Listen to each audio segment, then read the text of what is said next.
One Topeka mom lived a lifetime searching for her abducted child. Another longs for closure, wondering who brutally murdered her daughter. Help us to investigate these unsolved crimes.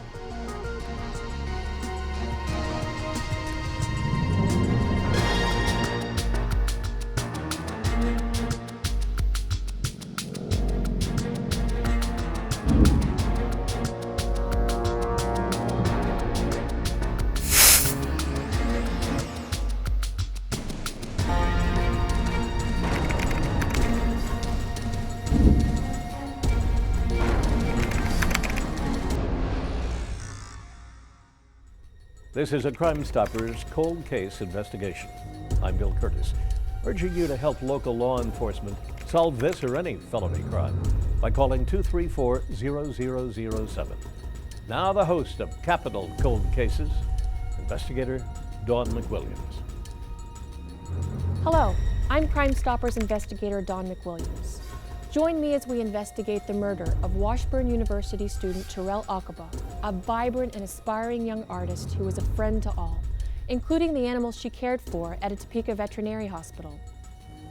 Then we examine the mysterious abduction of Jackie Hay, a bright, innocent 5-year-old who had just experienced her first week of kindergarten.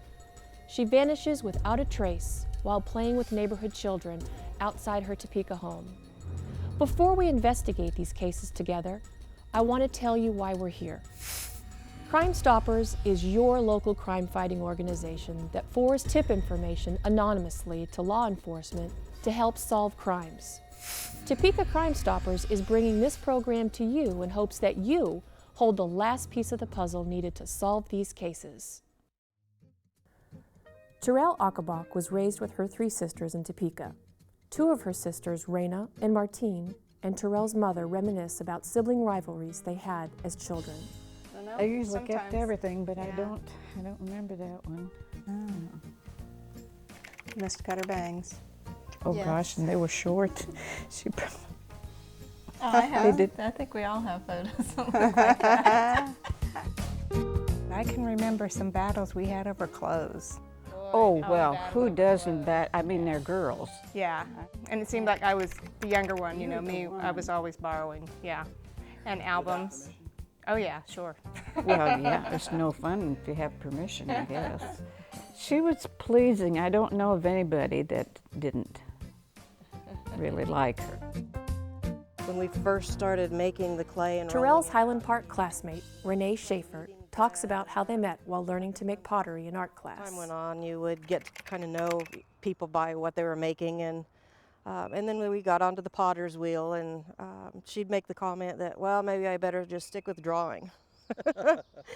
But she had talent there in the art world. And Jiminy Cricket, she drew them on her walls, she pastels. That's true. And when we left that house, we cut the wall out. I wanted that, and we just took part of the wall with us. Mm-hmm. Terell had a passion for fun.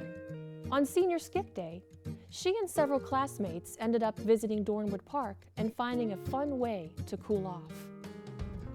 After we had walked the trail and got down here, they were like, wow, I wish we would have known we were going to come down here. We would have brought our swimsuits. And somebody suggested, well, we don't need swimsuits, we'll just skinny dip.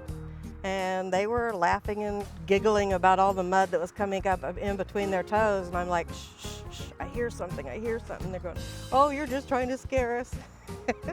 And up over the hill came the science class. Oh, my God. Oh, whoa. There's a lot of little stories I still don't know. I remember her being funny.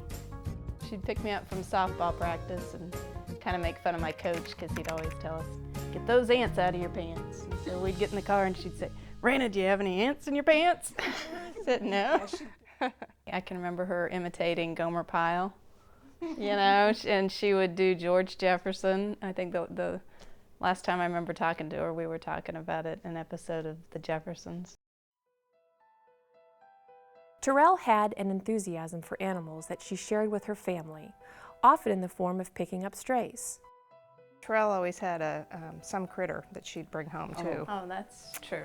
Dogs, cats, snakes. Remember the duck she had? Oh, I remember a duck in the backyard. Yeah, Duck lived with us for a while. And she had a snake in her bedroom. Anything that, any strays or whatever, they'd end up.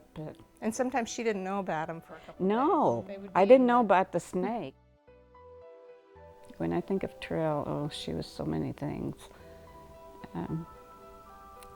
Just a sweet, loving little girl. The year is 1976. Terell enrolls in art classes at Washburn University and lives in a house near the downtown area. She takes a part-time job at Gage Animal Hospital as an assistant. She leads a happy, carefree life until one sunny April day when something goes terribly wrong with tragic consequences. Shawnee County Sheriff Office investigators Lieutenant Phil Higdon and Sergeant Phil McKay have recently been reviewing Terell's case. You start trying to live back then, trying to place yourself back in '76, try to understand what Terell was doing, how people acted, and really what happened to Terell that day. We know that, well, it was her day off. We know that Terell was last seen by her boyfriend at her house at 1208 Monroe in the city of Topeka, and that was about 7:30 in the morning. She was intending to take the dog back on her day off to the clinic, and since her car was broke down, she had told her boyfriend that either she was going to call for a ride or she was going to walk, which wasn't uncommon for Terell to walk and sometimes hitchhike if she knew the individual. That is the last time she was actually seen was 7:30 by her boyfriend. Terell never arrives at the Gage Animal Hospital, the presumed destination for that day. Her lifeless body is later discovered on a remote dead-end street 3/4 of a mile east of 2nd and Urish.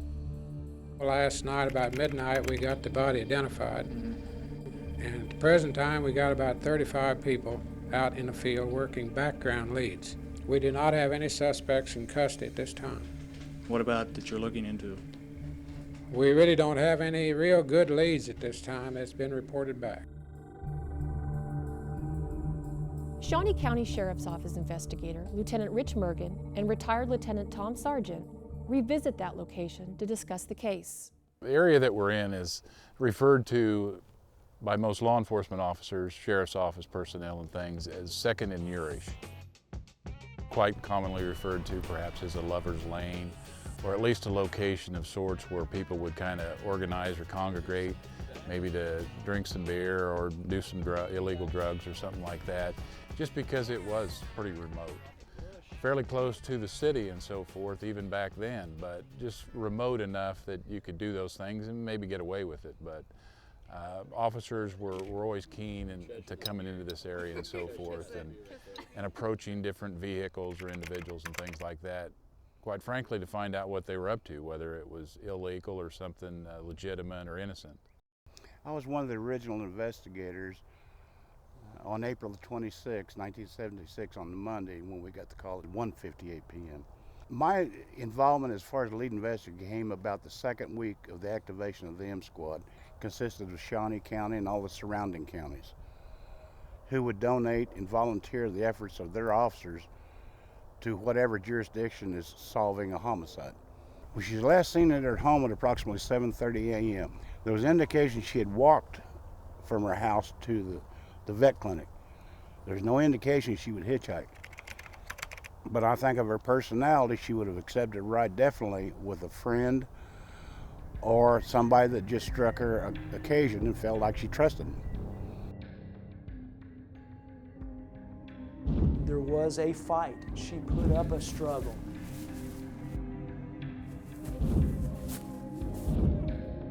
Terell was beaten with a stick. She was also stabbed. It wasn't a quick death. And she was actually found by a couple teenagers at approximately 1:30 that day. So you're talking about about 2 hours, 2-hour time frame. We know that she wasn't at the scene at 2nd and Urish, and then to where she was found at 1:30. This was the dog that was actually found with Terell that day. The deputies on scene did take care of the dog and did return it to the animal hospital that day. You know, it was so small that when they arrived that they didn't see the dog. It was next to Terell's head, and they thought it was just part of her hair. Sergeant McKay and I started looking at this case again in October, reviewing the case, believed that there was enough information there that this was a solvable case, and felt that Crime Stoppers could be used to seek out assistance from the public. One of the things that I did was to contact one of the family members of Tirell Ocobock. Pretty difficult conversation. And what do you say? And it's difficult from my perspective as an investigator who didn't know the victim personally or the family and things like that, but to go to them and just to recreate that heartache.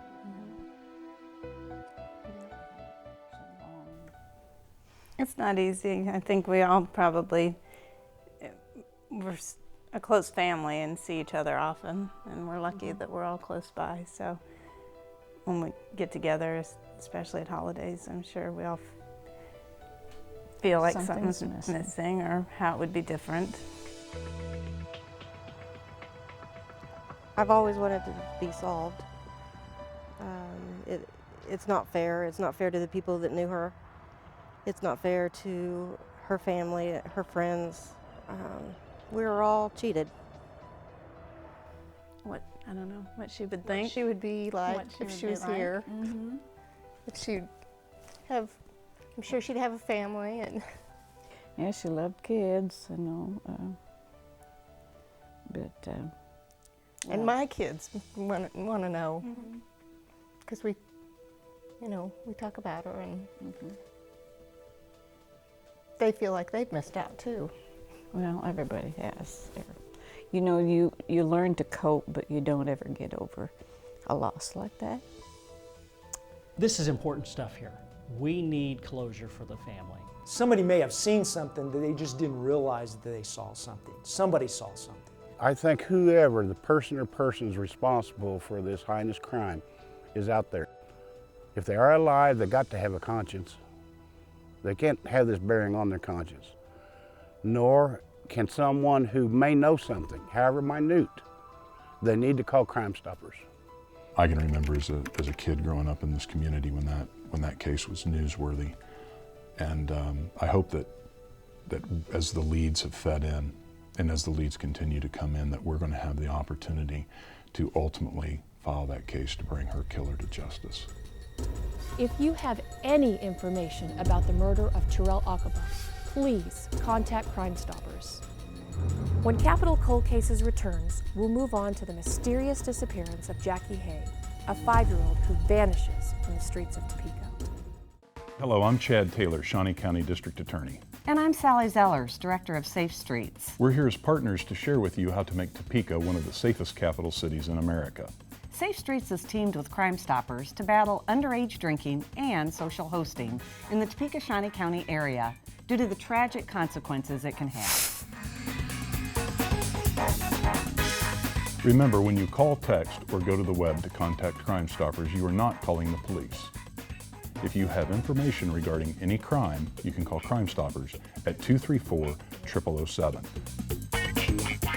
Or text crimes and start your tip with top tip before texting your message. You can also go to TopekaCrimeStoppers.com.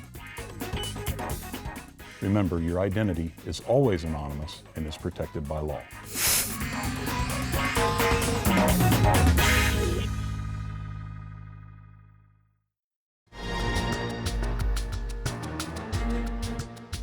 Now we move on to the case of Jackie Hay, a cheerful 5-year-old who left lasting impressions on all who knew her. Her family tells fond tales of what life was like with young Jackie in their lives. Like anybody her age, she loved to play. She loved being around people. Beautiful little girl. I don't know that there was anything in particular that I didn't like about her. She was real mature spoken. One friend of mine said when he'd call on the phone, you couldn't tell but what it was a 18-year-old. That was her thing, man. We would race to the phone. She was a trip. Jackie, she enjoyed Sesame Street. Worked on my car. She'd come out every once in a while with some thing that she had heard from something on there, which, you know, which was obviously funny, especially coming from nothing no bigger than she was. Jackie always seemed to be a pretty mellow kid. I mean, I hardly remember her getting into any trouble. I mean, I remember when I would take her for a ride with me in the car, and I would go probably faster than what I should be. She would tell me, "Mickey, you better slow down or I'm going to tell Mom." So, you know, you have the little 5-year-old tattletale in the back, so you basically did what she said. It was a bright Saturday afternoon, September 12th of 1981. Sounds of happy children using their imaginations to create their own games filled the streets of the Highland Crest neighborhood. Jackie was playing with children who lived nearby, as well as with her brother and sisters across the street from Avondale East Elementary School. Julie Park, a classmate of Jackie's, was there that day. It was a Saturday, and we were over, I was a block over from where I lived, and we were playing in the street, playing hopscotch, playing with Jackie and her sisters and other kids in the neighborhood. And a friend of mine that lived on the same street as me, we had to go home a lot sooner than the other kids. It was nearing dinner time, and Jackie and her siblings had moved from the end of the block to the front yard of their house at 3124 Southeast Colfax. One by one, they went inside the house until little Jackie was the last one outside. Jackie's brother Kyle was told by his mother to call his little sister into the house. When I went inside, and she goes, "Where's Jackie?" I said, "She's out there." And she goes, "Go get her." And I went outside and she was gone. There were many accounts from eyewitnesses that afternoon regarding the activities on Colfax Street. A water department employee had driven through the neighborhood around that time, responding to a service call. He spoke with a man who flagged him down to ask a question. The water department employee states that he had seen a little girl matching the description of Jackie walking down the street with the man he had spoken with earlier. Jackie was never seen after that eyewitness account. Other witnesses say that they had seen a gray van at the end of the street that may have been involved in Jackie's abduction. I remember Mom calling Grandma and calling the family, and then my aunts and my uncles showed up at the house. We as a family just kind of split up and started going to the neighborhood looking for her. Retired Major Jerry Young was one of the first officers on the scene. My initial response was to go to the neighborhood, drive through, talk to people, see if I could get any information about Jackie Hay. I then went back to Jackie Hay's residence and began a neighborhood canvass, asking all the neighbors if they had seen Jackie or anyone talking to Jackie or any suspicious activity in the area. I remember talking, I'm sure I talked to my mom, I remember talking to her about, you know, Jackie was missing, and because they had a lot of the neighborhood parents and stuff searching the woods and helping to look for her. We let the news agencies know that we needed some help and things. The very next day, I believe it was September 13th, we asked for volunteers, and there was probably 300 to 400 people that responded to the scene to go through the wooded area in a more methodical search of the area. After she was taken and the word got out, it was awesome the way that people responded. I mean, you know, Topeka was good to us with all the searches and stuff, you know. Volunteers were asked for, and sometimes they exceeded what it was that, you know, that was asked for. So the next day was a very big search, a very thorough search by a lot of citizens. The citizens were outstanding. They just came, listened to the instructions, and then went from there. I remember feeling it was scary to think that she was somewhere where nobody knew where she was. A few years after the disappearance of Jackie Hay, information received by the department that her body may be located in a field in the surrounding area of Topeka. The canine unit was asked to go out into this area. It was wooded and some open areas, and search the area with our dogs. My dog's name was Trapper, but we did not find anything related to Jackie Hay. Missing children and homicide cases stay open. There comes a point that those cases become inactive when all leads are followed up, but they're never closed. Detective Terry Harris and Detective Brian Hill of the Topeka Police Department have recently been reviewing the case. Closure. This is a case that this family has never had the opportunity for closure. They deserve the opportunity, and someone out there can provide that. Like she was just a baby. So carefree, so innocent. And for something like this to happen to her? I can't imagine the torment for all these decades that her parents and her surviving siblings have been put through. That is a case that, with the brakes going the right way, that we will have the day to be able to prosecute the individual that preyed on this 5-year-old little girl. The family has endured this for 28 years. I think it's time that if we can bring some closure to the family by either bringing somebody to justice or doing everything we can do to answer any questions that there are about this case, I think we owe them that. Human nature being what it is, people tend to talk. Somewhere out there, somebody knows exactly what happened to this little girl. That's the person that we want to call in. Of the more unusual avenues to cover in the attempt to find clues about Jackie, psychics were called in to assist. You spent weeks, and there's just nothing. You've literally combed the entire east side of Topeka.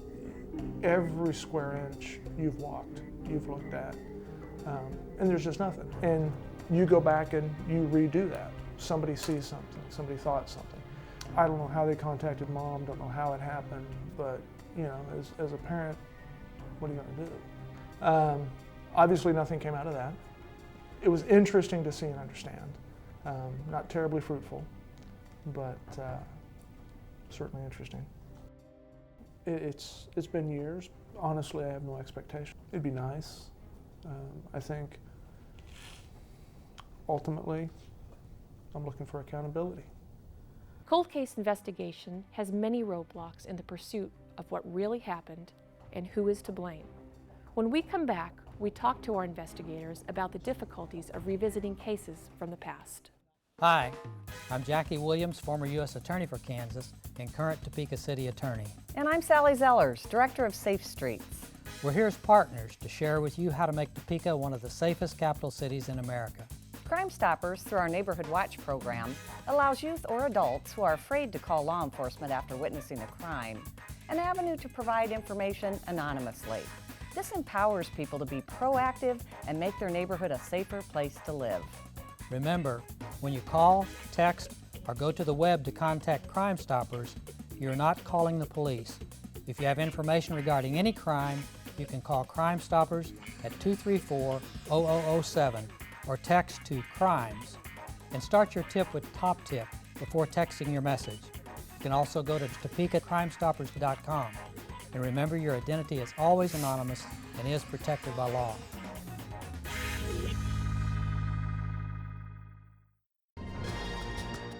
Cold case investigation has many roadblocks in the pursuit of what really happened and who is to blame.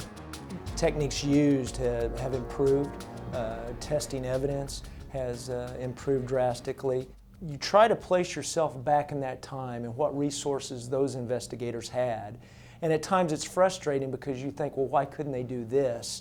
But then you have to realize, well, back then that those techniques or collecting DNA wasn't thought of. The most difficult part of cold case prosecutions has to be the passage of time. The parallel that I would give people is that it's kind of like asking yourself what you had for breakfast yesterday morning. Now take that and look at something that occurred 10, 15, 20 years ago. Working these type of cases, or any case for that matter, is like a puzzle where you're putting the pieces together, and at the end you may be missing a few pieces that may make the thing whole and actually solve the case.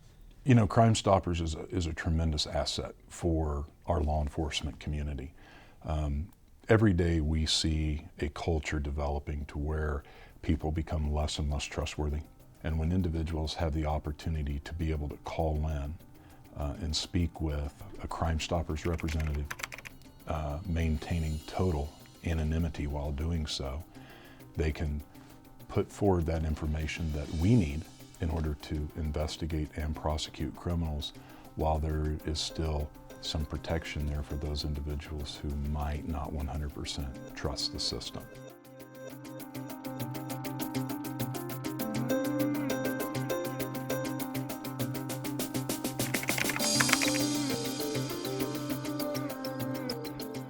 The most important aspect of solving these crimes is receiving new tips that can create leads for investigators to follow. I'm your host for Capital Cold Cases, Dawn McWilliams. Thank you for viewing our program, but your help is still needed with the investigation of these cases.